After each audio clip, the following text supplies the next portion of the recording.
കർത്താവായ യേശുക്രിസ്തുവിൻ്റെ നിസ്തുല്യ നാമത്തിൽ നിങ്ങൾക്കെല്ലാവർക്കും എൻ്റെ സ്നേഹവന്ദനം. യോഹന്നാൻ്റെ സുവിശേഷത്തിലെ ബൈബിൾ സ്റ്റഡി നമുക്ക് തുടരാം. യോഹന്നാൻ്റെ സുവിശേഷം 5-ാം അധ്യായം നമ്മൾ ധ്യാനിച്ചുകൊണ്ടിരിക്കുകയാണല്ലോ. 5-ാം അധ്യായത്തിൻ്റെ ആദ്യത്തെ 15 വാക്യങ്ങളിൽ 38 വർഷമായി രോഗിയായ ഒരു മനുഷ്യനെ യേശു അത്ഭുതകരമായി സൗഖ്യമാക്കുന്നത് നമ്മൾ ധ്യാനിക്കുകയുണ്ടായി.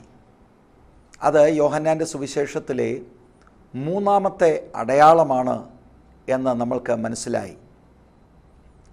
എന്നാൽ ആ അത്ഭുതത്തെ തുടർന്ന് 5-ാം അധ്യായത്തിൻ്റെ 16 മുതൽ 18 വരെയുള്ള വാക്യങ്ങളിൽ യേശു കർത്താവിന് പ്രതികൂലം ഉണ്ടാകുന്നതായിട്ട് നമ്മൾ കാണുകയുണ്ടായി. അതിൻ്റെ കാരണം യേശു ഈ അത്ഭുതം ശബത്ത് ദിവസമാണ് ചെയ്തത്. യഹൂദന്മാരെ സംബന്ധിച്ചിടത്തോളം ശബത്ത് ലംഘിക്കുക എന്നുള്ളത് കൽപ്പനാ ലംഘനമായതുകൊണ്ട് അവർ അതിനെ വളരെ ഗൗരവമായി എടുക്കും. യേശു അതിന് മറുപടിയായി തൻ്റെ ദൈവത്വത്തെ സൂചിപ്പിക്കുന്ന ഒരു സ്റ്റേറ്റ്മെൻറ്റ് 17-ാമത്തെ വാക്യത്തിൽ പറഞ്ഞു. അതവർക്ക് ഒട്ടും സഹിക്കുവാൻ കഴിയാതെ 18-ാം വാക്യത്തിൽ യേശുവിനെ കൊല്ലുവാനായി അവർ ഭാവിക്കുകയാണ്. ഇതിനെ തുടർന്ന് 19 മുതൽ 30 വരെയുള്ള വാക്യങ്ങളിൽ യേശുക്രിസ്തുവിൻ്റെ ദൈവത്വത്തിന് യേശു 1-ാമത്തെ ഡിഫൻസ് അവതരിപ്പിക്കുകയാണ്. 17-ാം വാക്യത്തിൽ യേശുവിൻ്റെ ദൈവത്വത്തെ സൂചിപ്പിക്കുന്ന പ്രയോഗം കർത്താവ് പറഞ്ഞതിനെ പിൻതാങ്ങിക്കൊണ്ട് അവിടുന്ന് ദൈവമാണ് എന്ന് വളരെ ശക്തമായി തുടർന്നുള്ള വാക്യങ്ങളിൽ കർത്താവ് പറയുകയാണ്. അതാണ് നമ്മളിപ്പോൾ ധ്യാനിച്ചുകൊണ്ടിരിക്കുന്നത്. അതുകൊണ്ട് ആ 19 മുതൽ 30 വരെയുള്ള വാക്യങ്ങൾ ഒരു പ്രാവശ്യം കൂടെ ഞാൻ വായിക്കാൻ താല്പര്യപ്പെടുകയാണ്. 19 മുതൽ 30 വരെയുള്ള വാക്യങ്ങളിൽ 1-ാമത്തെ യേശുവിൻ്റെ ഡിഫൻസ്, 31 മുതൽ 40 വരെയുള്ള വാക്യങ്ങളിൽ 2-ാമത്തെ ഡിഫൻസ്, 41 മുതൽ 47 വരെയുള്ള വാക്യങ്ങളിൽ കർത്താവ് യഹൂദന്മാരെ കൗണ്ടർ അറ്റാക്ക് ചെയ്യുന്നതായിട്ട് നമ്മൾക്ക് കാണുവാൻ കഴിയും. വളരെ പ്രധാനപ്പെട്ട ചിന്തകളാണ് നമ്മൾ ഒരുമിച്ച് ധ്യാനിക്കുന്നത്. കഴിഞ്ഞ എപ്പിസോഡിൽ ഞാൻ ഓർപ്പിച്ചതുപോലെ വളരെ പ്രാർത്ഥനയോടെ നിങ്ങൾ ആയിരിക്കണം എന്ന് ഞാൻ വിശേഷാൽ സ്നേഹത്തോടെ ഓർപ്പിക്കട്ടെ. ആദ്യം 19 മുതൽ 30 വരെയുള്ള വാക്യങ്ങൾ ഞാനൊന്ന് വായിക്കുവാൻ താല്പര്യപ്പെടുകയാണ്. നിങ്ങളുടെ കയ്യിൽ ബൈബിൾ ഉണ്ടെങ്കിൽ തീർച്ചയായിട്ടും നിങ്ങൾ ബൈബിൾ തുറക്കണം. ഈ വാക്യങ്ങൾ നിങ്ങളുടെ ബൈബിളിൽ ഒന്ന് ഫോളോ ചെയ്യണം എന്ന് ഞാൻ താല്പര്യപ്പെടുകയാണ്. ആകയാൽ യേശു അവരോട് ഉത്തരം പറഞ്ഞത്, ആമേൻ ആമേൻ, ഞാൻ നിങ്ങളോട് പറയുന്നു, പിതാവ് ചെയ്ത് കാണുന്നതല്ലാതെ പുത്രന് സ്വതവേ ഒന്നും ചെയ്യുവാൻ കഴിയുകയില്ല. അവൻ ചെയ്യുന്നതെല്ലാം പുത്രനും അവണ്ണം തന്നെ ചെയ്യുന്നു. പിതാവ് പുത്രനെ സ്നേഹിക്കുകയും താൻ ചെയ്യുന്നതൊക്കെയും അവന് കാണിച്ചു കൊടുക്കുകയും ചെയ്യുന്നു. നിങ്ങൾ ആശ്ചര്യപ്പെടുമാറ് ഇവയിൽ വലിയ പ്രവൃത്തികളും അവന് കാണിച്ചു കൊടുക്കും. പിതാവ് മരിച്ചവരെ ഉണർത്തി ജീവിപ്പിക്കുന്നത് പോലെ പുത്രനും താൻ ഇച്ഛിക്കുന്നവരെ ജീവിപ്പിക്കുന്നു. എല്ലാവരും പിതാവിനെ ബഹുമാനിക്കുന്നത് പോലെ പുത്രനെയും ബഹുമാനിക്കേണ്ടതിന് പിതാവ് ആരെയും ന്യായം വിധിക്കാതെ ന്യായവിധിയെല്ലാം പുത്രന് കൊടുത്തിരിക്കുന്നു. പുത്രനെ ബഹുമാനിക്കാത്തവൻ അവനെ അയച്ച പിതാവിനെയും ബഹുമാനിക്കുന്നില്ല. ആമേൻ ആമേൻ, ഞാൻ നിങ്ങളോട് പറയുന്നു, എൻ്റെ വചനം കേട്ട് എന്നെ അയച്ചവനെ വിശ്വസിക്കുന്നവന് നിത്യജീവൻ ഉണ്ട്. അവൻ ന്യായവിധിയിൽ ആകാതെ മരണത്തിൽ നിന്ന് ജീവങ്കലേക്ക് കടന്നിരിക്കുന്നു. ആമേൻ ആമേൻ, ഞാൻ നിങ്ങളോട് പറയുന്നു, മരിച്ചവർ ദൈവപുത്രൻ്റെ ശബ്ദം കേൾക്കുകയും കേൾക്കുന്നവർ ജീവിക്കുകയും ചെയ്യുന്ന നാഴിക വരുന്നു, ഇപ്പോൾ വന്നുമിരിക്കുന്നു. പിതാവിന് തന്നിൽ തന്നെ ജീവനുള്ളതുപോലെ അവൻ പുത്രനും തന്നിൽ തന്നെ ജീവനുള്ളവൻ ആകുമാറ് വരം നൽകിയിരിക്കുന്നു. അവൻ മനുഷ്യപുത്രനാകയാൽ ന്യായവിധി നടത്തുവാൻ അവന് അധികാരവും നൽകിയിരിക്കുന്നു. ഇതിങ്കൽ ആശ്ചര്യപ്പെടരുത്, കല്ലറകളിൽ ഉള്ളവർ എല്ലാവരും അവൻ്റെ ശബ്ദം കേട്ട് നന്മ ചെയ്യുന്നവർ ജീവനായും തിന്മ ചെയ്യുന്നവർ ന്യായവിധിക്കായും പുനരുത്ഥാനം ചെയ്യുവാനുള്ള നാഴിക വരുന്നു. 19 മുതലുള്ള വാക്യങ്ങൾ നമ്മൾ കഴിഞ്ഞ എപ്പിസോഡിൽ ധ്യാനിച്ചതായിരുന്നു. അതിൻ്റെ തുടക്ക ഭാഗങ്ങൾ അത് ഒന്നുകൂടെ ഒന്ന് റിവൈസ് ചെയ്തിട്ട് പിന്നെയും ബാക്കിയുള്ള ഭാഗങ്ങൾ ധ്യാനിച്ച് 30 വരെയുള്ള വേദഭാഗങ്ങൾ പൂർത്തീകരിക്കുവാൻ ഈ എപ്പിസോഡിൽ ദൈവകൃപയിൽ ആശ്രയിച്ച് ഒരു ശ്രമം നടത്തുകയാണ്. ഞാൻ ആവർത്തിച്ചു പറയാം, ഈ വാക്യങ്ങളെല്ലാം യേശുക്രിസ്തുവിൻ്റെ ദൈവത്വത്തെ സൂചിപ്പിക്കുന്ന വാക്യങ്ങളാണ്. അതുകൊണ്ട് ഇത് വളരെ പ്രധാനപ്പെട്ടതാണ്. ദൈവമക്കൾ ഓർക്കുന്നുണ്ടാകും, യോഹന്നാൻ്റെ സുവിശേഷം 20-ാം അധ്യായത്തിൻ്റെ 31-ാം വാക്യത്തിൽ എഴുത്തുകാരൻ പറയുന്നു, എന്നാൽ യേശു ദൈവപുത്രനായ ക്രിസ്തു എന്ന് നിങ്ങൾ വിശ്വസിക്കേണ്ടതിനും വിശ്വസിച്ചിട്ട് അവൻ്റെ നാമത്തിൽ നിങ്ങൾക്ക് ജീവൻ ഉണ്ടാകേണ്ടതിനും ഇത് എഴുതിയിരിക്കുന്നു. എഴുത്തുകാരൻ ഉദ്ദേശിക്കുന്നത് ഈ 21 അധ്യായങ്ങൾ ദൈവമക്കൾ വായിച്ച് യേശുക്രിസ്തുവിൻ്റെ ദൈവത്വം വിശ്വസിച്ച് അതിലൂടെ ദൈവത്തിൻ്റെ ജീവൻ, അതായത് നിത്യജീവൻ സ്വന്തമാക്കണം. അപ്പോൾ എഴുത്തുകാരൻ ഇത് അവതരിപ്പിക്കുന്നത് ആ ഉദ്ദേശത്തോടു കൂടിയാണ്. അതുകൊണ്ട് വളരെ ഗൗരവത്തോടെ യേശുക്രിസ്തുവിൻ്റെ ദൈവത്വത്തെ വളരെ ഡയറക്റ്റായി സൂചിപ്പിക്കുന്ന ഈ വാക്യങ്ങൾ നമ്മൾ ധ്യാനിക്കണം എന്ന് ഞാൻ സൂചിപ്പിക്കുകയാണ്. 19-ാം വാക്യം, ആകയാൽ യേശു അവരോട് ഉത്തരം പറഞ്ഞത്, ആമേൻ ആമേൻ ഞാൻ നിങ്ങളോട് പറയുന്നു, പിതാവ് ചെയ്ത് കാണുന്നതല്ലാതെ പുത്രന് സ്വതവേ ഒന്നും ചെയ്യുവാൻ കഴിയുകയില്ല. അവൻ ചെയ്യുന്നതെല്ലാം പുത്രനും അവണ്ണം തന്നെ ചെയ്യുന്നു. വളരെ വ്യക്തമായി വേദപുസ്തകത്തിലെ കാതലായ ത്രിത്വം എന്ന വെളിപ്പാട് ഈ വാക്യങ്ങളിൽ വളരെ ശക്തമായി വെളിപ്പെട്ട് വരികയാണ്. ഇവിടെ പിതാവും പുത്രനും എന്ന 2 വ്യക്തിത്വങ്ങൾ വെളിപ്പെടുന്നു. യോഹന്നാൻ്റെ സുവിശേഷം 14-ാം അധ്യായത്തിലേക്ക് വരുമ്പോൾ പരിശുദ്ധാത്മാവിനെക്കുറിച്ചും എഴുത്തുകാരൻ പറയുന്നുണ്ട്. വേദപുസ്തകം വെളിപ്പെടുത്തുന്ന ദൈവം ഏക ദൈവമാണ്. കഴിഞ്ഞ എപ്പിസോഡിൽ ഞാനത് സൂചിപ്പിച്ചിരുന്നു. ഈ എപ്പിസോഡിലും അത് ആദ്യമായി നിങ്ങളുടെ മുൻപിൽ ഒന്ന് വയ്ക്കുവാൻ താല്പര്യപ്പെടുകയാണ്. ത്രിത്വത്തെക്കുറിച്ച് സാധാരണ സഭകളിൽ പഠിപ്പിക്കാറില്ല എന്ന ചിന്തയാണ് എനിക്കുള്ളത്. ഒന്ന് പറയുമായിരിക്കും, എങ്കിലും ഡീറ്റെയിൽഡായിട്ട് ത്രിത്വത്തെക്കുറിച്ചുള്ള സ്റ്റഡികൾ വേർപെട്ട ജനത്തിൻ്റെ ഇടയിൽ പോലും അധികമായില്ല എന്ന് ഞാൻ മനസ്സിലാക്കുന്നു. അതുകൊണ്ട് പ്രിയ സഹോദരി സഹോദരന്മാരെ, അനേക ആളുകൾക്ക് ത്രിത്വം എന്ന വിഷയം ഒരു വലിയ കൺഫ്യൂഷൻ ഉണ്ടാക്കുന്നു. കാരണം യഥാർത്ഥത്തിൽ അവർ ആ ഡോക്ട്രിൻ മനസ്സിലാക്കിയിട്ടില്ല. പ്രത്യേകിച്ചും പ്രൊഫഷണൽ കോളേജുകളിൽ പോകുന്ന യൗവനക്കാരായ ക്രിസ്തീയ ആൺകുട്ടികളും പെൺകുട്ടികളോടും മറ്റ് മതത്തിലുള്ളവർ ത്രിത്വത്തെക്കുറിച്ച് അവരോട് ചോദ്യം ചെയ്ത് ചിന്താക്കുഴപ്പമുണ്ടാക്കുന്നതായി എൻ്റെ ശ്രദ്ധയിൽപ്പെട്ടിട്ടുണ്ട്. ന്യായമായ നിലയിൽ വേദപുസ്തകത്തിൽ നിന്ന് ക്രിസ്തീയ യൗവനക്കാർക്ക് മറുപടി പറയാൻ കഴിയാതെ ഇരിക്കുന്ന അനുഭവങ്ങൾ ഞാൻ മനസ്സിലാക്കിയിട്ടുണ്ട്. അതിൻ്റെ കാരണം ദൈവവചനത്തിൽ നിന്ന് വേണ്ടവണ്ണമുള്ള ഉപദേശം അവർക്ക് ലഭിച്ചിട്ടില്ല എന്നതുകൊണ്ടാണ്. അതുകൊണ്ട് ഇത് വളരെ ഗൗരവമായി ദൈവമക്കൾ മനസ്സിലാക്കണം, കർത്തൃദാസന്മാർ ഇത് മനസ്സിലാക്കണം എന്ന് ഞാൻ സ്നേഹത്തോടെ ആവശ്യപ്പെടുകയാണ്. ക്രിസ്ത്യാനിറ്റിയുടെ വളരെ ഫണ്ടമെൻ്റലായിട്ടുള്ള ഒരു ഉപദേശ സത്യമാണ് ഏക ദൈവത്തിൽ ഉള്ള വിശ്വാസം. ഞാൻ ട്രിനിറ്റിയെക്കുറിച്ച് ഒരു ഡെഫിനിഷൻ പറയാൻ താല്പര്യപ്പെടുകയാണ്. ഇംഗ്ലീഷിലാണ് ഞാനത് പറയുന്നത്. ത്രിത്വം എന്ന വാക്ക് വേദപുസ്തകത്തിലില്ല, പക്ഷേ ത്രിത്വം എന്നുള്ളത് വേദപുസ്തകം തരുന്ന ദൈവത്വത്തെക്കുറിച്ചുള്ള വെളിപ്പാടാണ്. ബൈബിളിൽ ഉടനീളം നമ്മൾക്ക് കാണുവാൻ കഴിയുന്ന ഒരു വെളിപ്പാടാണ്.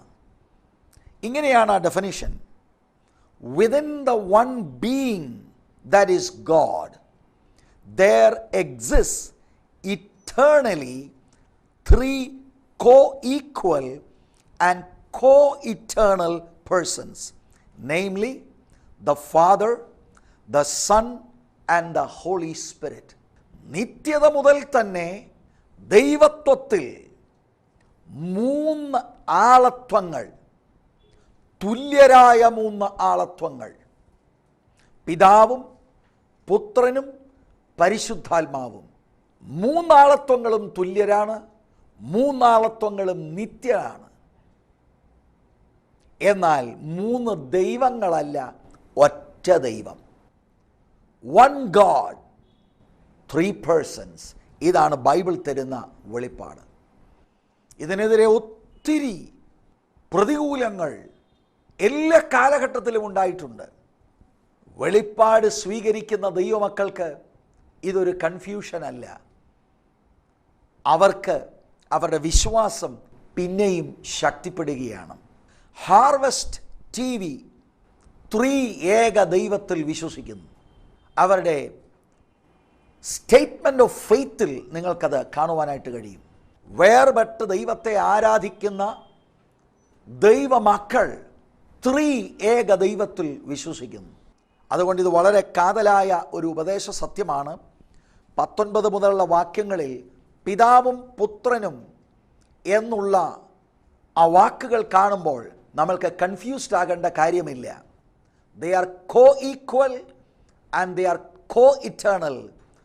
1 God, 3 persons.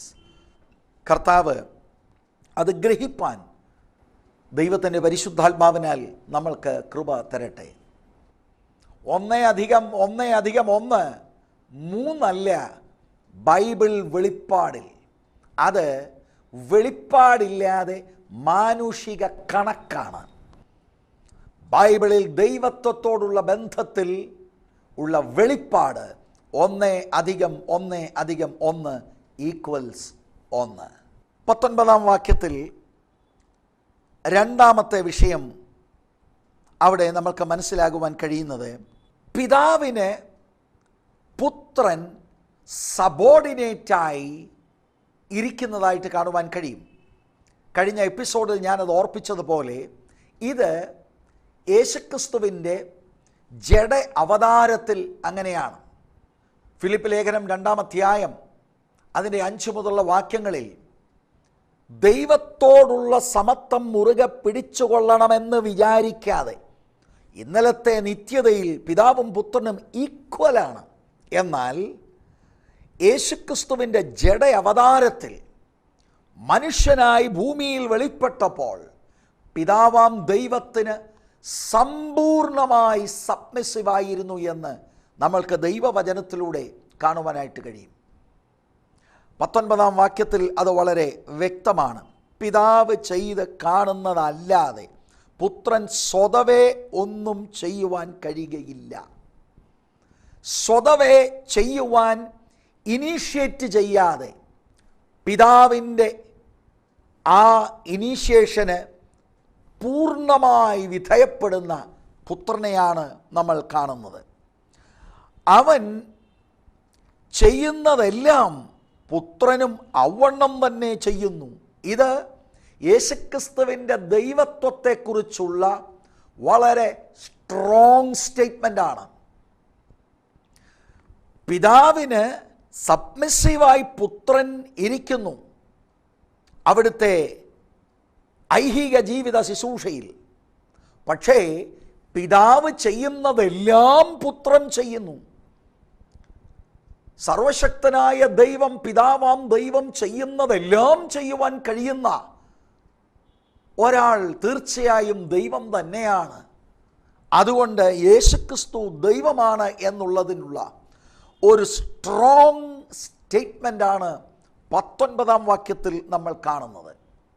17-ാം വാക്യത്തിൽ യേശു അവരോട്, എൻ്റെ പിതാവ് ഇന്നുവരെയും പ്രവർത്തിക്കുന്നു, ഞാനും പ്രവർത്തിക്കുന്നു എന്നുത്തരം പറഞ്ഞു. അതുകൊണ്ടാണ് യേശു ശബത്തിൽ സൗഖ്യമാക്കിയത്.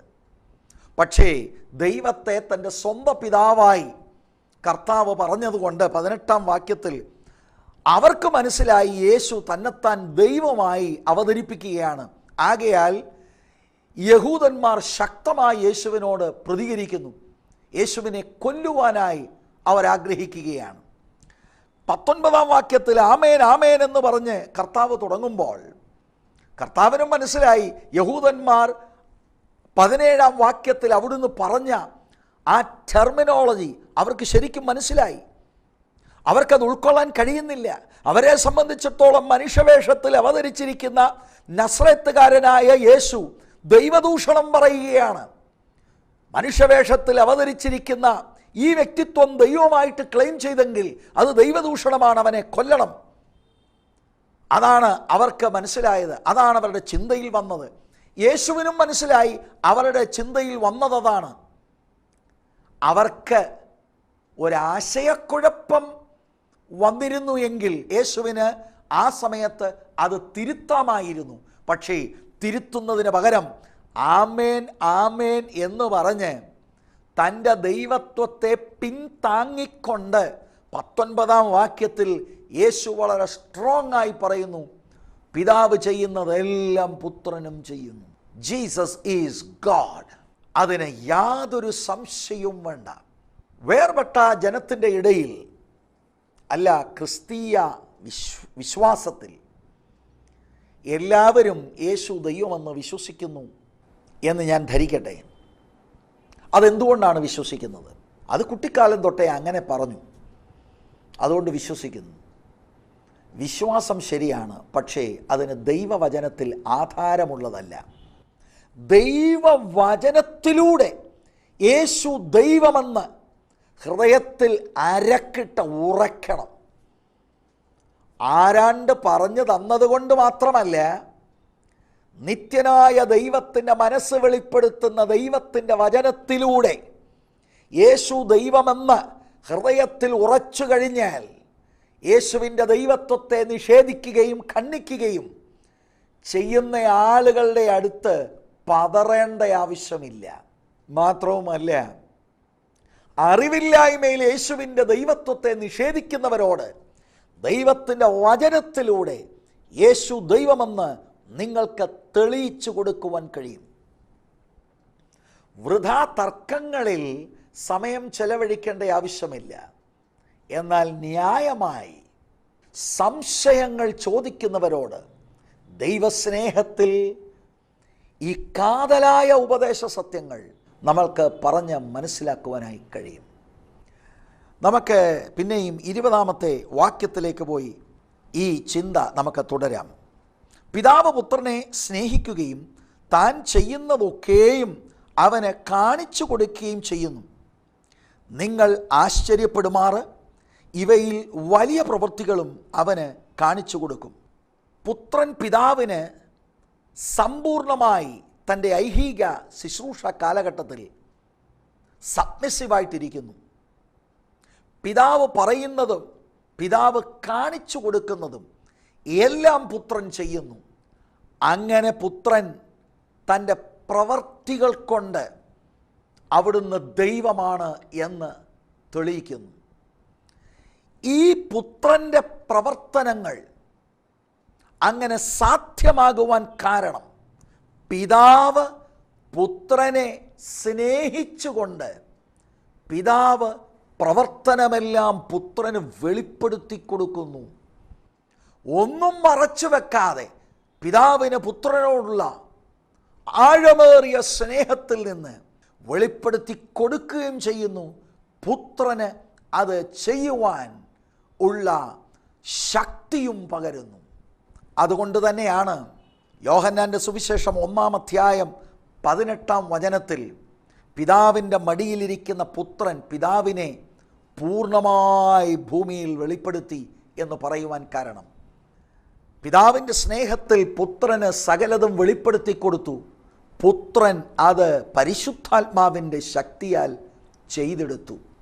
1-32-33 വാക്യങ്ങളിലും യോഹന്നാൻ 3-34-35 വാക്യങ്ങളിലൂടെ അളവ് കൂടാതെ പരിശുദ്ധാത്മാവിനെ പുത്രൻ്റെ മേൽ പിതാവ് പകർന്നതുകൊണ്ട് പിതാവ് കാണിച്ചു കൊടുക്കുന്നതെല്ലാം അവിടുത്തെ ഐഹിക ശുശ്രൂഷ കാലഘട്ടത്തിൽ യേശുക്രിസ്തു ചെയ്തു, തൻ്റെ ദൈവത്വത്തെ തെളിയിച്ചു എന്ന് നമ്മൾക്ക് കാണുവാനായിട്ട് കഴിയും.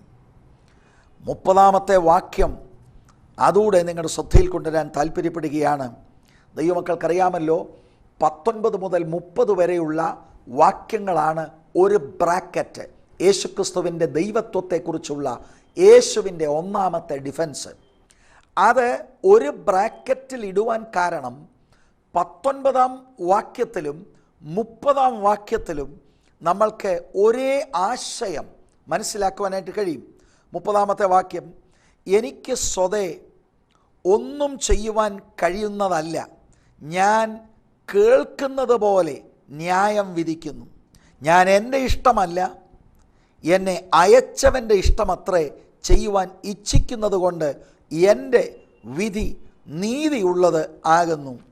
ഈ 19-ാമത്തെ വാക്യത്തിൽ നമുക്ക് കാണുവാൻ കഴിയും, പിതാവ് ചെയ്യുന്നത് കാണുന്നതല്ലാതെ പുത്രന് സ്വതവേ ഒന്നും ചെയ്യുവാൻ കഴിയുകയില്ല. ആ ആശയം തന്നെയാണ് 30-ാമത്തെ വാക്യത്തിൽ നമ്മൾക്ക് കാണുവാനായിട്ട് കഴിയുന്നത്. അതുകൊണ്ട് അത് ഒരു ബ്രാക്കറ്റിനകത്ത് നമ്മൾക്ക് കൊണ്ടുവരാൻ കഴിയും. 30-ാമത്തെ വാക്യത്തിൽ ഞാൻ നേരത്തെ പറഞ്ഞതിനോടുള്ള ബന്ധത്തിൽ ഒരു കാര്യം പറയാം. പുത്രൻ്റെ എല്ലാ പ്രവർത്തനങ്ങളും അവിടുത്തെ ദൈവത്വം തെളിയിക്കുന്നതാണ്. അങ്ങനെ ആ പ്രവർത്തനങ്ങൾ ഭൂമിയിൽ പ്രവർത്തിക്കുവാൻ കാരണം പിതാവ് സ്നേഹത്തിൽ പുത്രനെ സകലതും കാണിച്ചു കൊടുത്തു, വെളിപ്പെടുത്തി കൊടുത്തു. അത് പരിശുദ്ധാത്മാവിൻ്റെ ബലത്തിലാണ് പുത്രൻ അത് ചെയ്തതെന്ന് തിരുവെഴുത്തിലൂടെ നമുക്ക് മനസ്സിലാക്കാൻ കഴിയും. മാത്രവുമല്ല, 30-ാമത്തെ വാക്യത്തിൻ്റെ അടിസ്ഥാനത്തിൽ പുത്രൻ തൻ്റെ ഹിതം ചെയ്യാതെ സമ്പൂർണമായി പിതാവിൻ്റെ ഹിതം ചെയ്തതുകൊണ്ട് പിതാവിൻ്റെ ഇഷ്ടം പൂർണ്ണമായി ഭൂമിയിൽ ചെയ്ത് പിതാവിനെ മഹത്വീകരിച്ചു, പിതാവിനെ ഭൂമിയിൽ വെളിപ്പെടുത്തി. വളരെ കാതലായ അനുഗ്രഹിക്കപ്പെട്ട യേശുക്രിസ്തുവിൻ്റെ ദൈവത്വത്തെക്കുറിച്ചുള്ള സൂചനകളാണ് നമ്മൾ ഈ ആഴ്ചയിൽ ചിന്തിച്ചുകൊണ്ടിരിക്കുന്നത്. വളരെ പ്രാർത്ഥനയോടെയും മുൻവിധി കൂടാതെ വളരെ ധ്യാനിച്ചുകൊണ്ട് ഈ കാര്യങ്ങൾ ഒന്ന് ശ്രദ്ധിക്കുകയാണെങ്കിൽ യേശുക്രിസ്തുവിൻ്റെ ദൈവത്വത്തെ പരിശുദ്ധാത്മാവ് നിങ്ങളുടെ ഹൃദയത്തിൽ തീർച്ചയായും വെളിപ്പെടുത്തും, അതിന് സംശയമില്ല. ചില കാര്യങ്ങൾ പിന്നെയും ധ്യാനിക്കേണ്ടതായിട്ടുണ്ട്. ഈ എപ്പിസോഡ് കഴിഞ്ഞ ശേഷവും വേദപുസ്തകം എടുത്ത് ഈ വാക്യങ്ങൾ ഒന്നുകൂടെ ധ്യാനിക്കുമ്പോൾ പരിശുദ്ധാത്മാവ് നിങ്ങളോട് സംസാരിക്കുന്നതായിട്ട് നിങ്ങൾക്ക് ബോധ്യമാകും. 20-ാമത്തെ വാക്യത്തിലേക്ക് മടങ്ങി വരുമ്പോൾ അതിൻ്റെ 2-ാം ഭാഗത്തിൽ, നിങ്ങൾ ആശ്ചര്യപ്പെടുമാറ് ഇവയിൽ വലിയ പ്രവൃത്തികളും അവന് കാണിച്ചു കൊടുക്കും. പിതാവ് പുത്രന് കാണിച്ചു കൊടുക്കും. ഇവയിൽ വലുത് 38 വർഷം കുളക്കരയിൽ കിടന്ന രോഗിയായ മനുഷ്യൻ അത്ഭുതകരമായി സൗഖ്യമായി. അതിലും വലുത് പ്രവർത്തികളാണ് ഇവിടുത്തെ പ്രധാന വിഷയം. 19 മുതൽ 30 വരെയുള്ള വാക്യങ്ങളിൽ യേശുവിൻ്റെ പ്രവർത്തനം, അത് പിതാവിൻ്റെ പ്രവർത്തനത്തോട് തുല്യമാണ്.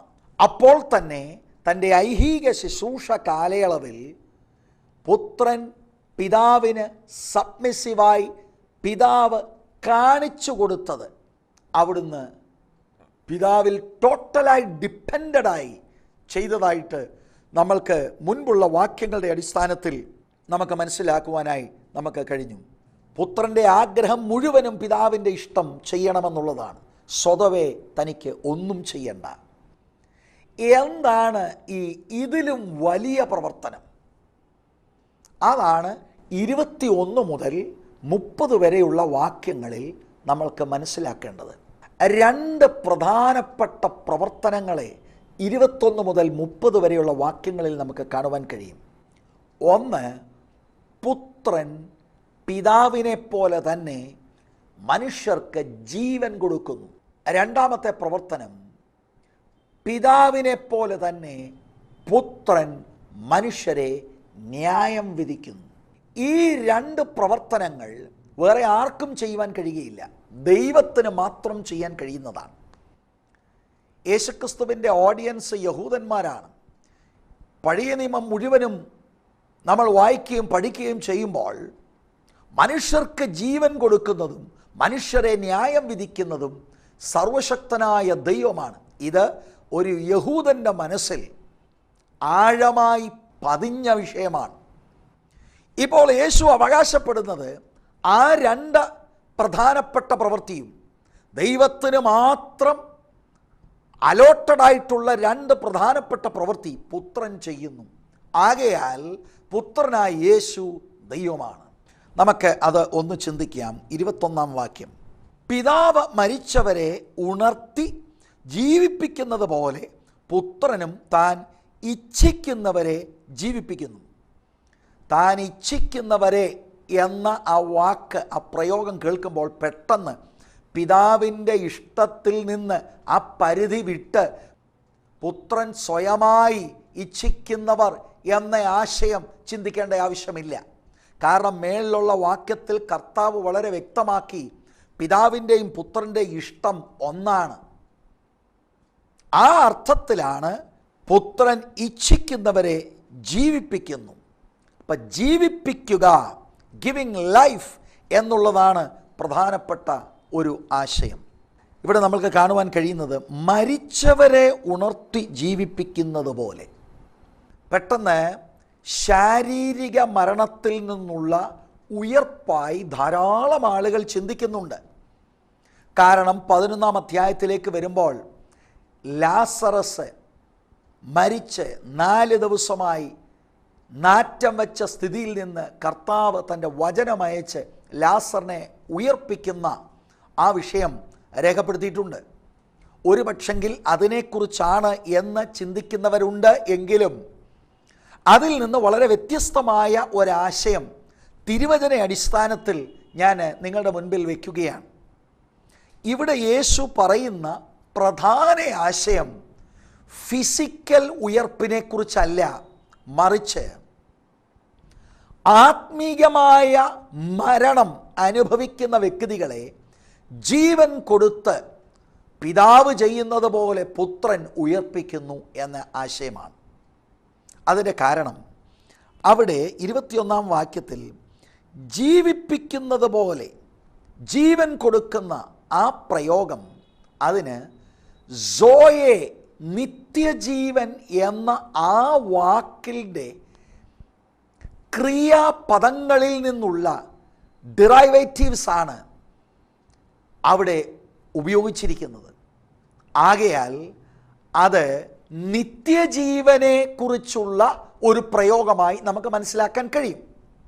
മാത്രവുമല്ല, താഴോട്ട് പറയുന്ന ധാരാളം വാക്യങ്ങൾ വായിക്കുമ്പോൾ ഈ പറഞ്ഞ പ്രയോഗം ആത്മീക മരണത്തിൽ നിന്ന് ആളുകളെ ജീവിപ്പിക്കുന്ന ആശയമാണ് എന്ന് നമ്മൾക്ക് വളരെ സ്പഷ്ടമായി മനസ്സിലാക്കുവാനായിട്ട് കഴിയും. അത് ദൈവത്തിന് മാത്രം ചെയ്യുവാൻ കഴിയുന്ന ഒരു കാര്യമാണ്. പഴയ നിയമത്തിലും അത്ഭുതങ്ങൾ നടന്നിട്ടുണ്ട്. പുതിയ നിയമത്തിൽ യേശു അത്ഭുതം ചെയ്തിട്ടുണ്ട്. യേശുവിന് ശേഷം പരിശുദ്ധാത്മാവിനാൽ അപ്പോസ്തലന്മാർ ചെയ്തിട്ടുണ്ട്. എന്നാൽ നിത്യജീവൻ യേശുവിനല്ലാതെ മറ്റാർക്കും കൊടുക്കാൻ കഴിയത്തില്ല. പിതാവിന് കൊടുക്കാൻ കഴിയും, പിന്നെ പുത്രന് കൊടുക്കാൻ കഴിയും. അഥവാ ദൈവത്തിന് മാത്രമേ ആളുകളെ ജീവിപ്പിക്കാൻ കഴിയുകയുള്ളൂ. എന്താ ആത്മീക മരണം? എഫേസ്യ ലേഖനം 2:1 മുതലുള്ള വാക്യങ്ങൾ കഴിഞ്ഞ എപ്പിസോഡിൽ നമ്മൾ ചിന്തിച്ചതാണ്. അതിക്രമങ്ങളിലും പാപങ്ങളിലും മരിച്ചവരായ നിങ്ങളെ യേശു ഉയർപ്പിക്കുന്നു. ദൈവവുമായി ബന്ധമില്ലാത്ത സ്ഥിതിയാണ് യേശുവില്ലാത്ത സകല മാനവജാതിയും. വേദപുസ്തകം ഹ്യൂമൻ ബീയിങ്സ്, ജീസസിനെ കൂടാതെയുള്ള ഹ്യൂമൻ ബീയിങ്സിനെ മരിച്ചവരായി, ആത്മീകമായി മരിച്ചവരായി എണ്ണുന്നു. ജീവനുണ്ടെന്ന പേരുണ്ട്, പക്ഷേ ആളുകൾ ദൈവത്തോട് റെസ്പോണ്ട് ചെയ്യുവാൻ കഴിയാതെ മരിച്ച സ്ഥിതിയിലാണ് ആത്മീകമായി. നല്ലൊരു ഉദാഹരണം പറഞ്ഞാൽ, മുടിയനായ പുത്രൻ എന്ന ഓമനപ്പേരിൽ വിളിക്കുന്ന ആ പൈതൽ മാനസാന്തരപ്പെട്ട് മടങ്ങി തൻ്റെ സ്വഭവനത്തിലെത്തുമ്പോൾ അവൻ്റെ പിതാവ് അവനെ നോക്കി പറയുന്നൊരു പ്രയോഗമുണ്ട്. ഈ എൻ്റെ മകൻ മരിച്ചവനായിരുന്നു, ഇപ്പോൾ അവൻ ജീവിക്കുന്നു. അവൻ നഷ്ടപ്പെട്ടവനായിരുന്നു, അവനെ കണ്ടെത്തിയിരിക്കുന്നു. അവൻ ജീവനുണ്ട്. മരിച്ചവൻ ജീവിച്ചു എന്ന് പറയുമ്പോൾ പിതാവിൻ്റെ ഭവനത്തിൽ നിന്ന് പോയവൻ, പിതാവിനോട് മത്സരിച്ച്, പിതാവിൻ്റെ നിയമത്തോട് മത്സരിച്ച്, പിതാവിനെ വിട്ട്, പിതാവിൻ്റെ സാന്നിധ്യം വിട്ടുപോയ ആൾ പിതാവിനെ സംബന്ധിച്ചോളം മരിച്ചവനായിരുന്നു.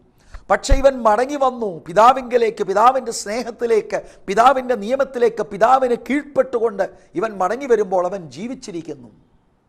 അഥവാ മരിച്ചവനാണ് നഷ്ടപ്പെട്ടവൻ, ജീവിച്ചിരിക്കുന്നു അവൻ കണ്ടെത്തിയവനാണ്. യേശുക്രിസ്തു ഈ ലോകത്തിലേക്ക് വന്നത്, ലൂക്കോസിൻ്റെ സുവിശേഷം 19-ാം അധ്യായത്തിൻ്റെ 10-ാം വാക്യം പറയുന്നത്, എന്തിനാണ് മനുഷ്യപുത്രൻ വന്നത്? നഷ്ടപ്പെട്ടു പോയതിനെ തിരഞ്ഞ് രക്ഷിപ്പാനല്ലോ മനുഷ്യപുത്രൻ ഈ ലോകത്തിൽ വന്നത്. ആത്മീകമായി മരിച്ചു കിടക്കുന്നവർക്ക് ജീവൻ കൊടുക്കുവാൻ, ആത്മീകമായി നഷ്ടപ്പെട്ടവരെ മടക്കിയെടുക്കുവാൻ യേശു കർത്താവ് വന്നു. അത് ദൈവത്തിന് മാത്രമേ ചെയ്യുവാൻ കഴിയുകയുള്ളൂ.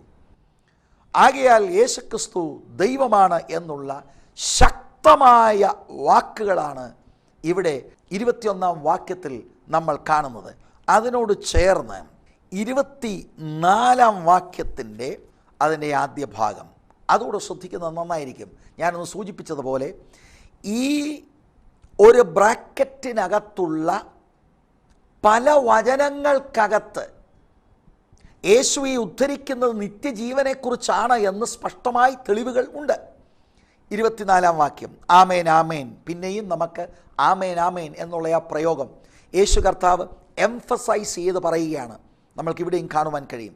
ഞാൻ നിങ്ങളോട് പറയുന്നു, എൻ്റെ വചനം കേട്ട എന്നെ അയച്ചവനെ വിശ്വസിക്കുന്നവന് നിത്യജീവനുണ്ട്. ആ ജീവനെക്കുറിച്ച് ഇവിടെ പറയുകയാണ്. ആ ജീവൻ എങ്ങനെ കിട്ടും? ഞാൻ നിങ്ങളോട് പറയുന്നു, എൻ്റെ വചനം കേട്ട് എന്നെ അയച്ചവനെ വിശ്വസിക്കുന്നവൻ. ഒരാൾക്ക് മരണത്തിൽ നിന്ന് ആത്മീക ജീവനിലേക്ക്, നിത്യജീവനിലേക്ക് വരണമെങ്കിൽ യേശു പറഞ്ഞ വചനം അത് ദൈവത്തിൻ്റെ വചനമാണ്. കാരണം പിതാവ് പറയാത്തതൊന്നും പുത്രൻ പറഞ്ഞിട്ടില്ല, പിതാവ് കാണിക്കാത്തതൊന്നും പുത്രൻ ചെയ്തിട്ടില്ല. യേശുവിൻ്റെ വാക്കുകൾ ദൈവത്തിൻ്റെ വാക്കുകളാണ്. ആ ദൈവത്തിൻ്റെ വചനം ഏറ്റെടുക്കുന്ന ഒരാൾ, വിശ്വസിക്കുന്ന ഒരാളിൻ്റെ ഉള്ളിലാണ് ദൈവത്തിൻ്റെ ജീവൻ വ്യാപരിക്കുന്നത്. ദൈവത്തിൻ്റെ വചനത്തിൽ ദൈവത്തിൻ്റെ ജീവനുണ്ട്. 6-ാം അധ്യായത്തിലേക്ക് വരുമ്പോൾ അവിടെ പത്രോസ് ഒരു പ്രയോഗം പറയുന്നത് നമുക്ക് പിന്നീടുള്ള എപ്പിസോഡുകളിൽ നമുക്ക് മനസ്സിലാക്കുവാനായിട്ട് കഴിയും. നിത്യജീവൻ്റെ മൊഴികൾ നിന്നിലുണ്ട്. ദൈവത്തിൻ്റെ ജീവൻ പകരുന്നതാണ് യേശു പറഞ്ഞ വചനങ്ങൾ. ഇതിലും വലിയത് എന്ന് യേശു പറയുന്നത് നിത്യജീവൻ ആത്മീകമായി മരിച്ചവർക്ക് കൊടുക്കും. യേശു ചെയ്ത എല്ലാ അത്ഭുതങ്ങളെക്കാൾ വലുത് ഒരാത്മീക അത്ഭുതമാണ്. മനുഷ്യൻ്റെ ഉള്ള് ഇരുളിൽ കിടക്കുന്നു, മരിച്ച നിലയിൽ കിടക്കുന്നു, അതിനെ യേശു തൻ്റെ വചനത്താൽ ജീവിപ്പിക്കുന്നു. അങ്ങനെ ജീവിപ്പിക്കുന്നവർക്ക് പിതാവാം ദൈവവുമായി പുത്രനിലൂടെ വ്യക്തിപരമായ ബന്ധമുണ്ടാകുന്നു എന്ന വലിയ സത്യമാണ് 24-ാം വാക്യത്തിൽ നമ്മൾ കാണുന്നത്. എന്നെ അയച്ചവനെ വിശ്വസിക്കുന്നവന് നിത്യജീവൻ ഉണ്ട്. യേശുവാണ് അതിന് മധ്യസ്ഥനായി നിൽക്കുന്നത്. വാക്യത്തിൽ അത് വളരെ വ്യക്തമായി നമുക്ക് കാണുവാൻ കഴിയും. അതിനോടുള്ള ബന്ധത്തിൽ തന്നെ 25-ാം വാക്യത്തിലേക്ക് വരുമ്പോൾ അവിടെ പിന്നെയും ആമേൻ ആമേൻ ഞാൻ നിങ്ങളോട് പറയുന്നു, മരിച്ചവർ ദൈവപുത്രൻ്റെ ശബ്ദം കേൾക്കുകയും കേൾക്കുന്നവർ ജീവിക്കുകയും ചെയ്യുന്ന നാഴിക വരുന്നു, ഇപ്പോൾ വന്നുമിരിക്കുന്നു. അവിടെ 2 ഉയർപ്പിനെ കുറിച്ച് പറയുന്നുണ്ട്.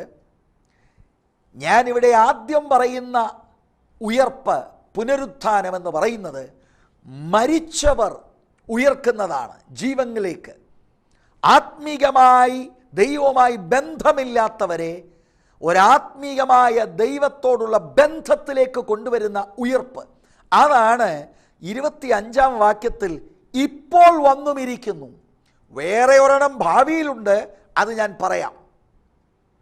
ഇപ്പോൾ വന്നുമിരിക്കുന്നു എന്ന് പറയുന്നത് ഇപ്പോൾ ആത്മീയമായി അതിക്രമങ്ങളിലും പാപങ്ങളിലും മരിച്ച അനുഭവമുള്ളവരെ യേശു തൻ്റെ വചനത്താൽ ജീവിപ്പിക്കുന്നു. പിതാവാം ദൈവവുമായവരെ ബന്ധപ്പെടുത്തുന്നു. പിതാവിന് ജീവൻ കൊടുക്കാൻ കഴിയും, പുത്രന് ജീവൻ കൊടുക്കാൻ കഴിയും. പിതാവിൻ്റെ അതേ പ്രവൃത്തി പുത്രനായ യേശു ചെയ്യുന്നു. ആകയാൽ യേശു ദൈവമാണ്.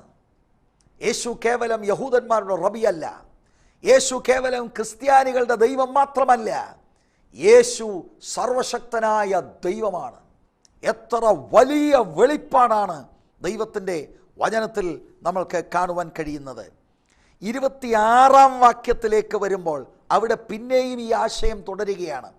ഈ വാക്യങ്ങളെല്ലാം നമ്മൾ പിന്നെയും ശ്രദ്ധിക്കുന്നതാണ്. എങ്കിലും ആദ്യത്തെ പുത്രൻ്റെ പ്രവർത്തനത്തോടുള്ള ബന്ധത്തിൽ അത് ജീവൻ കൊടുക്കുന്നതാണ് എന്ന് മനസ്സിലാക്കി, ആ ജീവൻ നിത്യജീവനാണ് എന്ന് ഗ്രഹിച്ച് നമ്മൾ വാക്യങ്ങളെല്ലാം അതിന് പിന്താങ്ങിക്കൊണ്ടെടുക്കുകയാണ്. ഇതാണ് ഞാൻ മുൻപേ സൂചിപ്പിച്ചത്. 19 മുതൽ 30 വരെയുള്ള വാക്യങ്ങൾ മുഴുവനുമായി വായിച്ചാൽ ആ നിത്യജീവൻ എന്ന ആശയം വളരെ വ്യക്തമാണ്. 26-ാം വാക്യം, പിതാവിന് തന്നിൽ തന്നെ ജീവനുള്ളതുപോലെ അവൻ പുത്രനും തന്നിൽ തന്നെ ജീവനുള്ളവൻ ആകുമാറ് വരം നൽകിയിരിക്കുന്നു. അതുകൊണ്ടാണ് പുത്രന് തനിക്കിച്ഛിക്കുന്നവർക്ക് ജീവൻ കൊടുക്കുവാൻ കഴിയുന്നത്. തീർച്ചയായും പിതാവാണത് ഇനീഷ്യേറ്റ് ചെയ്യുന്നത്, പുത്രനാണത് കൊടുക്കുന്നത്. പിതാവിന് തന്നിൽ തന്നെ ജീവനുണ്ട്, പുത്രന് തന്നിൽ തന്നെ ജീവനുണ്ട്. യോഹന്നാൻ 1:4, അവനിൽ ജീവൻ സോയെ ഉണ്ടായിരുന്നു. അവനാണ് നിത്യജീവന്റെ ഉറവ. അവൻ്റെ അടുത്ത് വരുന്നവർക്ക് ജീവൻ ഉണ്ടാകും, നിത്യജീവൻ. അവർ പിതാവാം ദൈവത്തെ അറിയേണ്ടവണ്ണം അറിയും. വ്യക്തിപരമായി അവർക്ക് ബന്ധമുണ്ടാകും. ജീസസ് ആണ് നിത്യജീവൻ കൊടുക്കുന്നത്. ജീസസിൽ ഇറ്റേണൽ ലൈഫ് ഉണ്ട്, അബണ്ടന്റ് ലൈഫ് ഉണ്ട്, ഡിവൈൻ ലൈഫ് ഉണ്ട്. എൻ്റെ പ്രിയ സഹോദരി സഹോദരന്മാരെ, എന്നെ കേൾക്കുന്ന ആരെങ്കിലും നിത്യജീവൻ അനുഭവിച്ചിട്ടില്ല എങ്കിൽ അതിനുള്ള ഏക വഴി, ഏക മാർഗം യേശുവിനെ അംഗീകരിച്ച് യേശുവിൻ്റെ ദൈവത്വത്തെ ഏറ്റെടുത്ത് വിശ്വസിക്കുന്നവരുടെ ഉള്ളിൽ നിത്യജീവനുണ്ട്. അവർക്ക് പിതാവാം ദൈവവുമായി വ്യക്തിപരമായ ബന്ധത്തിലേക്ക് വരുവാൻ കഴിയും. 3-ാം അധ്യായത്തിലേക്ക് നമ്മൾ വരുമ്പോൾ നമ്മൾ വായിച്ച് ഗ്രഹിച്ച വിഷയങ്ങളാണ് യോഹന്നാൻ 3:15-16 വാക്യങ്ങൾ. അവനിൽ വിശ്വസിക്കുന്ന ഏവനും നിത്യജീവൻ പ്രാപിക്കേണ്ടതിന് തന്നെ തൻ്റെ ഏകജാതനായ പുത്രനിൽ വിശ്വസിക്കുന്ന ഏവനും നശിച്ചു പോകാതെ നിത്യജീവൻ പ്രാപിക്കേണ്ടതിന് ദൈവം അവനെ നൽകുവാൻ തക്കവണ്ണം ലോകത്തെ സ്നേഹിച്ചു. പിതാവാം ദൈവം ലോകത്തെ സ്നേഹിച്ചുകൊണ്ട് തൻ്റെ ഏകജാതനായ പുത്രനെ ലോകത്തിന് നൽകിയത്. ലോകത്തിൽ ആത്മീകമായി മരിച്ചു കിടക്കുന്ന ആളുകൾ യേശുക്രിസ്തുവിലൂടെ ജീവൻ പ്രാപിച്ച് പിതാവുമായി വ്യക്തിപരമായ ബന്ധത്തിലേക്ക് വരുവാനാണ്. അതുപോലെ തന്നെയുള്ള വാക്യമാണ് 4-ാം അധ്യായത്തിൻ്റെ 14-ാം വാക്യത്തിൽ ശമര്യക്കാരത്തെ സ്ത്രീയോടുള്ള ബന്ധത്തിൽ നമ്മളിത് വായിച്ച് മനസ്സിലാക്കിയതാണ്. ഞാൻ കൊടുക്കുന്ന വെള്ളം കുടിക്കുന്നവനോ ഒരു നാളും ദാഹിക്കയില്ല. ഞാൻ കൊടുക്കുന്ന വെള്ളം അവനിൽ നിത്യജീവങ്കിലേക്ക് പൊങ്ങി വരുന്ന നീരുറവയായി തീരും എന്ന് ഉത്തരം പറഞ്ഞു. 5-ാം അധ്യായത്തിൻ്റെ 39-ാം വാക്യത്തിലേക്ക് നമ്മൾ വരുമ്പോൾ അത് പിന്നീട് നമ്മൾ വായിച്ച് അത് കുറച്ചുകൂടെ നമ്മൾ ഗ്രഹിക്കേണ്ടതുണ്ട്. എങ്കിലും ഒന്ന് പറഞ്ഞു പോകാൻ താല്പര്യപ്പെടുന്നു. നിങ്ങൾ തിരുവെഴുത്തുകളെ ശോധന ചെയ്യുന്നു, അവയിൽ നിങ്ങൾ നിത്യജീവൻ ഉണ്ട് എന്ന് നിങ്ങൾ നിരൂപിക്കുന്നുവല്ലോ. അവ എനിക്ക് സാക്ഷ്യം പറയുന്നു. എങ്കിലും ജീവൻ പ്രാപിക്കേണ്ടതിന് എൻ്റെ അടുക്കൽ വരുവാൻ നിങ്ങൾക്ക് മനസ്സില്ല. ജീസസിലാണ് നിത്യജീവൻ. ദൈവത്തിൻ്റെ ജീവൻ, ആ സൂപ്പർ നാച്ചുറൽ അനുഭവം ആത്മീക മരണത്തിൽ നിന്ന് മാറി ജീവങ്കിലേക്ക് വന്നിട്ടില്ല എങ്കിൽ അതിനുള്ള ദൈവം വെച്ച ഏകമാർഗം ജീസസിലൂടെയാണ്. മറ്റനേക വാക്യങ്ങളുണ്ട്. യോഹന്നാൻ 6:27, യോഹന്നാൻ 6:33, 6:35, 6:68, 10:10. ഇതൊക്കെ പിന്നീട് നമ്മൾ വായിക്കുന്ന വേദഭാഗങ്ങളായതുകൊണ്ട് അധികം ഞാൻ വിശദീകരിക്കുന്നില്ല. എന്നാൽ 10:10 ഈ മനോഹരമായ വാക്യം ഒന്ന് വായിക്കുവാൻ താല്പര്യപ്പെടുകയാണ്. മോഷ്ടിക്കുവാനും അറുക്കുവാനും മുടിക്കുവാനും അല്ലാതെ കള്ളൻ വരുന്നില്ല, അവർക്ക് ജീവൻ ഉണ്ടാകുവാനും സമൃദ്ധിയായി ഉണ്ടാകുവാനും അത്രേ ഞാൻ വന്നിരിക്കുന്നത്. ജീസസ് വന്ന അതിനാ. പാപസംബന്ധമായി മരിച്ച് ആത്മീക മരണത്തിൽ ആയിരിക്കുന്ന ആളുകളെ ദൈവത്തിൻ്റെ ജീവൻ അവർക്ക് പകർന്ന് അവരെ പിതാവാം ദൈവത്തോട് ബന്ധപ്പെടുത്തുവാൻ, അതിൽ മാനുഷികമായുള്ള ഘടകം ജീസസിൻ്റെ വചനം നമ്മുടെ അടുക്കിലേക്ക് വരുമ്പോൾ പോസിറ്റീവായി നമ്മൾ റെസ്പോണ്ട് ചെയ്യണം. ആ വചനത്തെ വിശ്വസിച്ച്, യേശുക്രിസ്തുവിൻ്റെ ദൈവത്വം വിശ്വസിച്ച് അവനെ കൈക്കൊള്ളുമ്പോൾ ദൈവത്തിൻ്റെ മക്കളെന്ന പദവിയിലേക്ക്, പിതാവാം ദൈവവുമായിട്ടുള്ള വ്യക്തിപരമായ ബന്ധത്തിലേക്ക് നമ്മൾക്ക് കടന്നു വരാൻ കഴിയും. ദൈവത്തിൻ്റെ ജീവൻ അനുഭവിച്ചറിയുവാനായിട്ട് കഴിയും. തൻ്റെ ദൈവത്വത്തെ തെളിയിക്കുമ്പോൾ ദൈവത്തിൻ്റെ പുത്രനായ യേശുക്രിസ്തു തൻ്റെ പ്രവർത്തനമാണ് യഹൂദന്മാരോട് പറഞ്ഞ് മനസ്സിലാക്കുന്നത്. ആ പ്രവർത്തനത്തിൽ ഒന്നാമത്തെ വിഷയം, താൻ ആളുകൾക്ക് ജീവൻ കൊടുക്കുന്നു. അതുകൊണ്ട് യേശു പിതാവാം ദൈവത്തോട് തുല്യനാണ്. പിതാവാം ദൈവത്തിൽ ജീവനുണ്ടായിരുന്നു, പുത്രനായ യേശുവിൽ ജീവനുണ്ടായിരുന്നു. പിതാവാം ദൈവം ആളുകളെ, മരിച്ചവരെ ഉണർത്തി അവർക്ക് ജീവൻ കൊടുക്കുന്നു. പുത്രനായ യേശു അതേ പ്രവൃത്തി ചെയ്യുന്നു. അത് വേറെ ആർക്കും ചെയ്യുവാൻ കഴിയത്തില്ല. ആകയാൽ പിതാവും പുത്രനും തുല്യരാണ്. Jesus is God. രണ്ടാമത്തെ പ്രവൃത്തിയിലേക്ക് നമുക്ക് ഒന്ന് നോക്കാം. 22-23 വാക്യങ്ങൾ. എല്ലാവരും പിതാവിനെ ബഹുമാനിക്കുന്നത് പോലെ പുത്രനെയും ബഹുമാനിക്കേണ്ടതിന് പിതാവ് ആരെയും ന്യായം വിധിക്കാതെ ന്യായവിധിയെല്ലാം പുത്രന് കൊടുത്തിരിക്കുന്നു. പുത്രനെ ബഹുമാനിക്കാത്തവൻ അവനെ അയച്ച പിതാവിനെയും ബഹുമാനിക്കുന്നില്ല. യേശുക്രിസ്തു പിതാവാം ദൈവത്തോട് തുല്യനായിരിക്കുന്ന രണ്ടാമത്തെ ഒരു പ്രവർത്തനം കർത്താവ് ഇവിടെ പറയുന്നത്, അവിടുന്ന് സകല മനുഷ്യരെയും ന്യായം വിധിക്കുന്നു. വേദപുസ്തകം ഉൽപ്പത്തി പുസ്തകം 18:25, 1 ശമൂവേൽ 2:10, 1 ദിനവൃത്താന്തം 16:33, സങ്കീർത്തനം 82:8, 94:2, 96:13, 98:9. ഇവിടെയെല്ലാം ദൈവമാണ് ഭൂമിയെ ന്യായം വിധിക്കുന്നത്. യഹൂദന്മാർക്കത് നന്നായിട്ടറിയാം. പക്ഷേ ഇപ്പോൾ യഹൂദന്മാരോട് പറയുകയാണ്, അവിടുന്ന് ആളുകളെ ന്യായം വിധിക്കുന്നു. കാരണം പിതാവ് സകല ന്യായവിധിയും പുത്രന് കൊടുത്തിരിക്കുന്നു. ആകയാൽ യേശുക്രിസ്തു പിതാവിൻ്റെ പ്രവർത്തനമാണ് ചെയ്യുന്നത്. അവിടുന്ന് ദൈവമാണ്. ദൈവത്തിൻ്റെ പ്രവൃത്തി ചെയ്യുന്ന പുത്രനെയാണ് നമുക്ക് കാണുവാനായിട്ട് കഴിയുന്നത്. പിതാവ് എല്ലാ ന്യായവിധിയും പുത്രന് കൊടുത്തിരിക്കുന്നുവെന്ന് വളരെ സ്പഷ്ടമായി നമ്മൾക്ക് ഈ തിരുവെഴുത്തിൽ നിന്ന് കാണുവാൻ കഴിയും. എല്ലാവരും പിതാവിനെ ബഹുമാനിക്കുന്നത് പോലെ പുത്രനെയും ബഹുമാനിക്കേണ്ടതിന് പിതാവ് ആരെയും ന്യായം വിധിക്കാതെ ന്യായവിധിയെല്ലാം പുത്രന് കൊടുത്തിരിക്കുന്നു. യേശുക്രിസ്തുവിൻ്റെ ഒന്നാം വരവിൽ വേദപുസ്തകം യോഹന്നാൻ 3:17, 12:47 പറയുന്നത്, പ്രൈമറി ആയിട്ടും യേശു വന്നത് ന്യായം വിധിക്കുവാൻ അല്ല. എന്നാൽ യോഹന്നാൻ 3:18, 19, 12:48 സുവിശേഷം തിരസ്കരിക്കുന്നവർക്ക് ന്യായവിധി ഉണ്ട് എന്ന് ദൈവത്തിൻ്റെ വചനത്തിൽ വളരെ സ്പഷ്ടമായി നമുക്ക് കാണുവാനായിട്ട് കഴിയും. അത് 2 തെസ്സലോനിക്കർ 1-7-8 വാക്യങ്ങൾ വായിച്ചാൽ അത് തന്നെ നമുക്ക് മനസ്സിലാക്കാൻ കഴിയും. അപ്പോസ്തലനായ പൗലോസ് അപ്പോസ്തല പ്രവർത്തികൾ 17-ാമത്തെ അധ്യായത്തിലേക്ക് വരുമ്പോൾ അഥീനയിൽ നടത്തിയ ആ വളരെ അനുഗ്രഹിക്കപ്പെട്ട പ്രസംഗത്തിൽ ഒരു വാക്ക് പറയുന്നു. അതിൻ്റെ 30-31 വാക്യങ്ങൾ, 2 വാക്യങ്ങൾ ഞാൻ വായിക്കുന്നു. എന്നാൽ അറിയായ്മയുടെ കാലങ്ങളെ ദൈവം ലക്ഷ്യമാക്കാതെ ഇപ്പോൾ എല്ലായിടത്തും എല്ലാവരും മാനസാന്തരപ്പെടണമെന്ന് മനുഷ്യരോട് കൽപ്പിക്കുന്നു. 31 വാക്യം, താൻ നിയമിച്ച പുരുഷൻ മുഖാന്തരം ലോകത്തെ നീതിയിൽ ന്യായം വിധിക്കുവാൻ അവൻ ഒരു ദിവസത്തെ നിശ്ചയിച്ചു. അവനെ മരിച്ചവരിൽ നിന്ന് ഉയർത്തെഴുന്നേൽപ്പിച്ചതിനാൽ എല്ലാവർക്കും അതിൻ്റെ ഉറപ്പ് നൽകിയുമിരിക്കുന്നു. വളരെ സ്പഷ്ടമായി മരിച്ചവരുടെ ഇടയിൽ നിന്ന് ദൈവം ഉയർപ്പിച്ച പുത്രനായ യേശുക്രിസ്തുവിനെ കുറിച്ചുള്ള ഒരു ദൂതാണ്. യേശുക്രിസ്തുവിനാണ് സകല ന്യായവിധിയും പിതാവ് ഏൽപ്പിച്ചിരിക്കുന്നത്. അതിൻ്റെ തെളിവ് നമുക്ക് തന്നിരിക്കുന്നത് യേശുക്രിസ്തുവിനെ ഉയർപ്പിച്ചുകൊണ്ട്. ന്യായവിധിക്കായി ഒരു ദിവസം ദൈവം ഒരുക്കിയിരിക്കുന്നു. മാനസാന്തരപ്പെട്ട യേശുക്രിസ്തുവിൻ്റെ ദൈവത്വം അംഗീകരിച്ച് യേശുവിൻ്റെ വാക്കുകൾ സ്വീകരിച്ച് പിതാവാം ദൈവവുമായി വ്യക്തിപരമായ ബന്ധമില്ലാത്ത സകല ആളുകളെയും സ്വർഗത്തിലെ ദൈവത്തിൻ്റെ പുത്രനായ യേശുക്രിസ്തു ന്യായം വിധിക്കും. അങ്ങനെ ന്യായം വിധിക്കുന്ന ഒരു ദിവസം ഫിക്സ് ചെയ്ത് കഴിഞ്ഞിരിക്കുന്നു.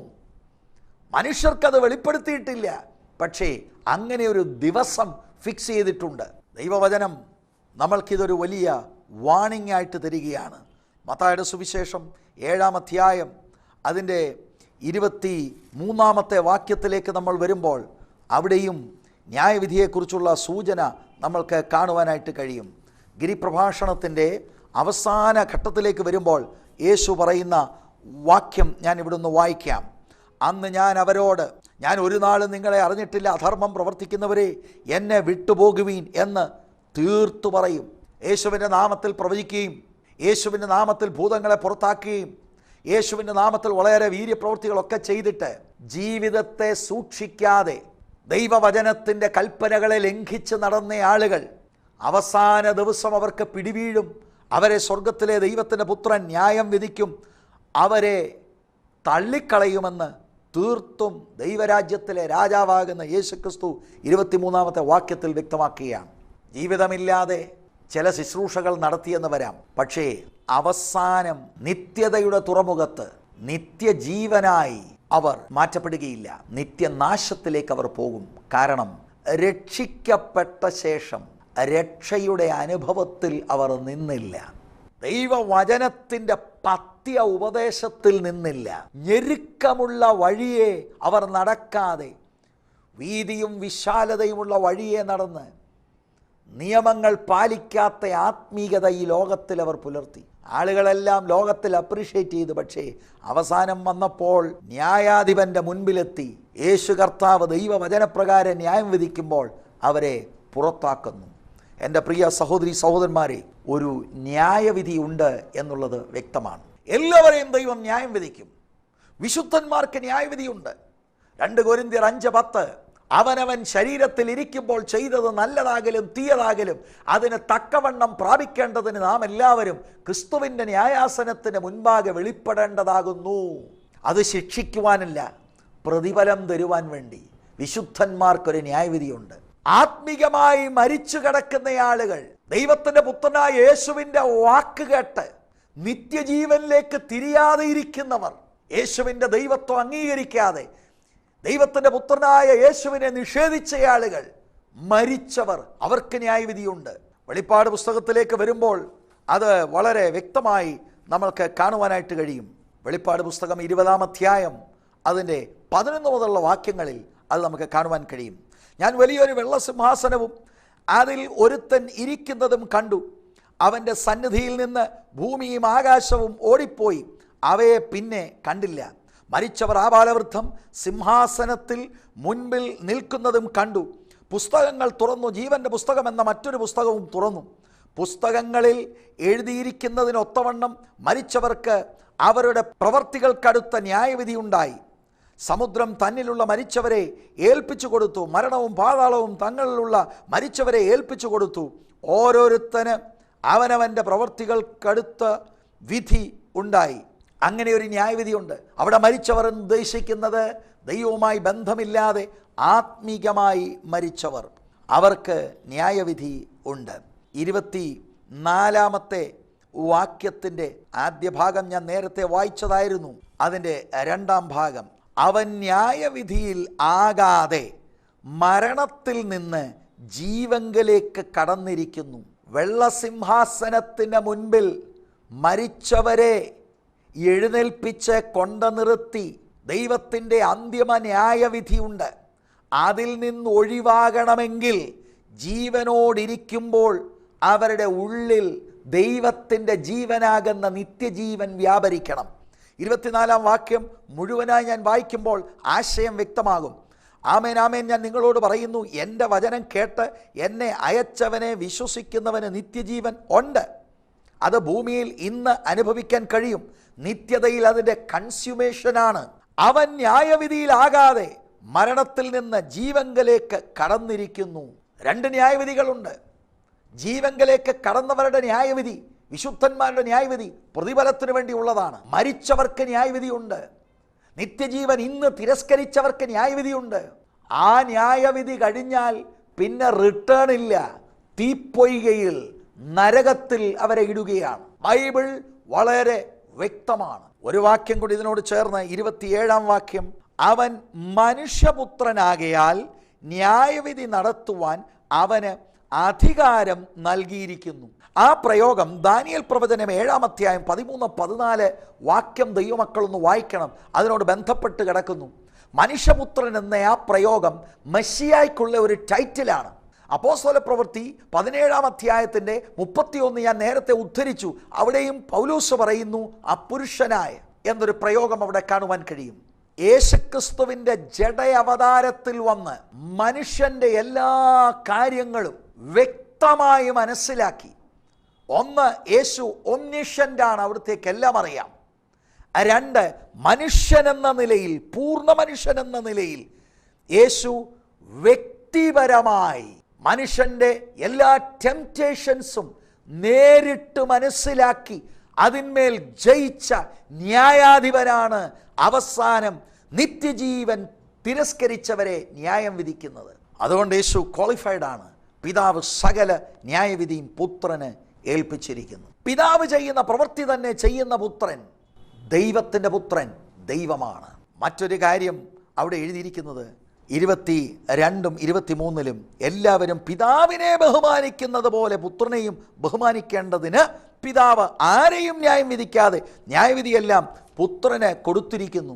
ഇങ്ങനെ പിതാവാം ദൈവം ചെയ്തതിൻ്റെ കാരണം പുത്രനും പിതാവിനും തുല്യ ബഹുമാനമുണ്ടാകണം.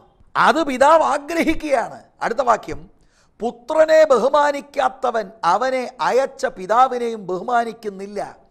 യേശുക്രിസ്തുവിൻ്റെ ദൈവത്വത്തെ നിഷേധിക്കുന്ന ആളുകൾ എന്നെ കേൾക്കുന്നുണ്ടെങ്കിൽ, യു ആർ ഡിസോണറിങ് ജീസസ്. യേശുക്രിസ്തുവിനെ ഡിസോണർ ചെയ്യുന്നത് നിമിത്തം പിതാവാം ദൈവത്തെയും ഡിസോണർ ചെയ്യുകയാണ്. പിതാവാം ദൈവം ആഗ്രഹിക്കുന്നത് പിതാവിന് തുല്യനായി പുത്രനെയും ഓണർ ചെയ്യണമെന്നാണ്, ബഹുമാനിക്കണമെന്നാണ്. അത് യേശുക്രിസ്തുവിൻ്റെ ദൈവത്വത്തെ സൂചിപ്പിക്കുന്ന പ്രയോഗമാണ്.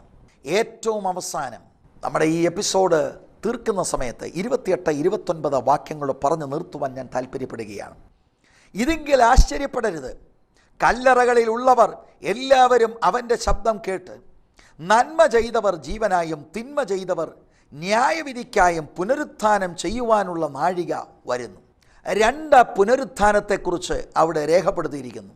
ദൈവമക്കൾ ഓർക്കുന്നുണ്ടാകും, 25-ാം വാക്യം ഞാൻ വായിച്ചപ്പോൾ, ആമേൻ ആമേൻ ഞാൻ നിങ്ങളോട് പറയുന്നു, മരിച്ചവർ ദൈവപുത്രൻ്റെ ശബ്ദം കേൾക്കുകയും കേൾക്കുന്നവർ ജീവിക്കുകയും ചെയ്യുന്ന നാഴിക വരുന്നു.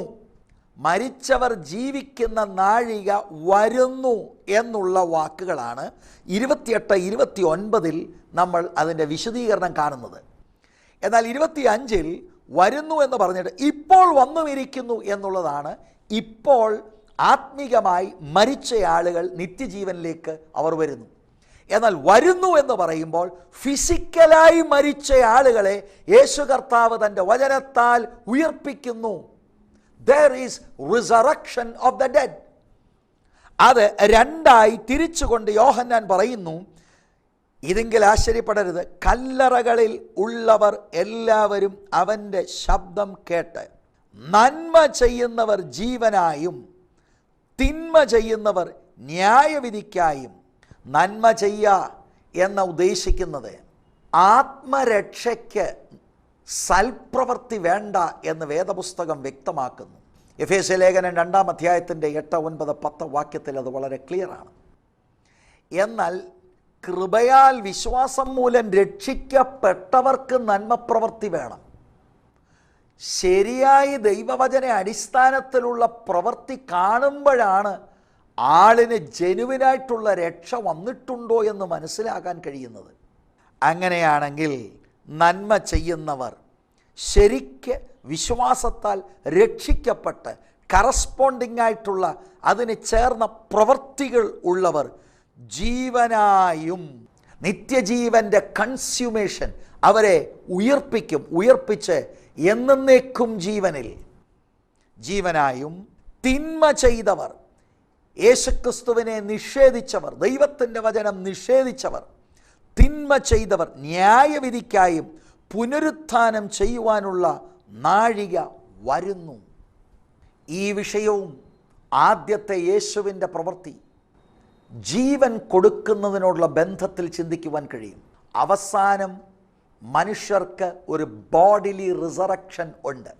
എല്ലാവരും ഉയർക്കും. യേശുക്രിസ്തുവിൻ്റെ ദൈവത്വം സ്വീകരിച്ച്, വചനം സ്വീകരിച്ച് നിത്യജീവൻ ഇന്ന് ഭൂമിയിൽ അനുഭവിക്കുന്ന ആളുകൾ ശാരീരികമായി മരിക്കും. ഒരിക്കൽ മരിക്കുകയും പിന്നെ ന്യായവിധി മനുഷ്യർക്ക് നിയമിച്ചിരിക്കുന്നു. പക്ഷേ അങ്ങനെ മരിച്ച ആളുകളെ യേശു കർത്താവ് ജീവനായി ഉയർപ്പിക്കും. Bodily resurrection. അവർക്ക് തേജസ്കരിക്കപ്പെട്ട ശരീരം ദൈവം കൊടുത്ത് സ്വർഗത്തിൽ അവരെ താമസിപ്പിക്കും, ലളിതമായി അത് പറഞ്ഞാൽ. പക്ഷേ യേശുക്രിസ്തുവിനെ തിരസ്കരിച്ച് ഇന്ന് നിത്യജീവൻ തിരസ്കരിച്ച് ആത്മീകമായി മരിക്കുന്നവരും ശാരീരികമായി മരിക്കും. അവരെയും ഉയർപ്പിക്കും. അവർക്ക് തേജസ്കരിക്കപ്പെട്ട ശരീരമല്ല, പക്ഷേ ശരീരത്തോടുകൂടെ തന്നെ ഉയർപ്പിക്കും. നിത്യ നരകത്തിൽ ന്യായവിധിക്ക് ശേഷം അവരെ തള്ളിയിടും. യേശുക്രിസ്തു ദൈവമാണ് എന്നുള്ളതിൻ്റെ വളരെ ശക്തമായ തെളിവുകളാണ് ഈ 30 വരെയുള്ള വാക്യങ്ങൾ നമ്മൾ വായിച്ചത്. 30ാമത്തെ വാക്യത്തിലും എനിക്ക് സ്വതേ ഒന്നും ചെയ്യുവാൻ കഴിയുന്നതല്ല, ഞാൻ കേൾക്കുന്നത് പോലെ ന്യായം വിധിക്കുന്നു. ന്യായവിധി എല്ലാം പുത്രനാണ്. പക്ഷെ പിതാവും പുത്രനുമായിട്ടുള്ള അഭേദ്യ ബന്ധത്തിൽ ആയിരിക്കും ആ ന്യായവിധി. 17ാം വാക്യത്തിൽ യേശു തൻ്റെ ദൈവത്വത്തെക്കുറിച്ച് പറഞ്ഞത് പിന്നെയും 19 മുതലുള്ള വാക്യങ്ങളിൽ യേശു അതിനെ പിന്താങ്ങിക്കൊണ്ട് പറയുമ്പോൾ 2 പ്രധാന പ്രവൃത്തികൾ. ഒന്ന്, യേശു ജീവൻ കൊടുക്കുന്നു. പിതാവ് ജീവൻ കൊടുക്കുന്നത് പോലെ പുത്രൻ കൊടുക്കുന്നു. ആ ജീവൻ ഒന്ന്, ഇന്ന് ഭൂമിയിൽ ആത്മീകമായി മരിച്ചവർക്ക് യേശു ജീവൻ കൊടുക്കുന്നു, നിത്യജീവൻ കൊടുക്കുന്നു, പിതാവുമായി ബന്ധപ്പെടുത്തുന്നു. 2, അങ്ങനെയുള്ളവർക്ക് ഒടുക്കലത്തെ ദിവസം യേശു അവരെ ഉയർപ്പിച്ച് എന്നേക്കും ദൈവത്തോടുകൂടി താമസിപ്പിക്കുന്നു. അതുപോലെ തന്നെയുള്ള മറ്റൊരു പ്രവൃത്തിയാണ് ന്യായവിധി. ന്യായം വിധിക്കുവാൻ പിതാവ് പുത്രനെ അധികാരപ്പെടുത്തിയിരിക്കുന്നു. ഭൂമിയിലുള്ള എല്ലാ മനുഷ്യർക്കും ന്യായവിധിയുണ്ട്. നിത്യജീവൻ ഇന്ന് അനുഭവിച്ച് ഉയർത്തെഴുന്നേൽക്കുന്ന ദൈവമക്കൾക്ക് പ്രതിഫലത്തിനായുള്ള ന്യായവിധി. പക്ഷേ യേശുക്രിസ്തുവിനെ തിരസ്കരിച്ച് ആത്മീക മരണം അനുഭവിച്ച് പിന്നീട് ശാരീരിക മരണം അനുഭവിച്ചവർ ഉയർത്തെഴുന്നേറ്റ് കഴിയുമ്പോൾ അവർക്കുള്ള ന്യായവിധി അവരെ തീപ്പൊയ്കയിൽ തള്ളിയിടുവാനുള്ള ന്യായവിധിയാണ്. ദൈവം നിങ്ങളെ ഈ വചനങ്ങളാൽ അനുഗ്രഹിക്കട്ടെ. Jesus is God. അത് വിശ്വസിപ്പാൻ കർത്താവ് നിങ്ങൾക്ക് കൃപ തരട്ടെ.